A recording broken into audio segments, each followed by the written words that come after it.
ಮಂಜುನಾಥನೊಬ್ಬನೇ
भजेऽहम्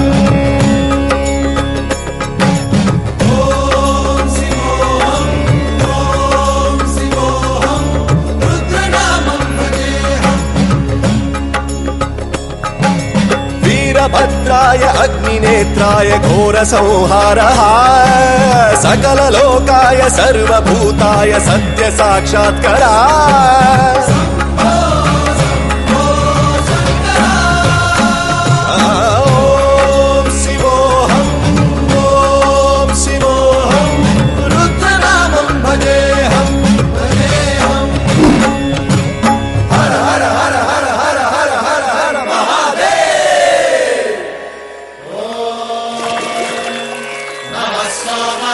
रुद्राय च नमस्ताम्राय चारुणाय च नमः शृङ्गाय च पशुपतये च नम उग्राय च भीमाय च नमो हग्रे वधाय च धूरे वधाय च नमो हन्त्रे च हनीयसे च नमो वृक्षेभ्यो हरिकेशेभ्यो नमस्ताराय नमः शम्भवे च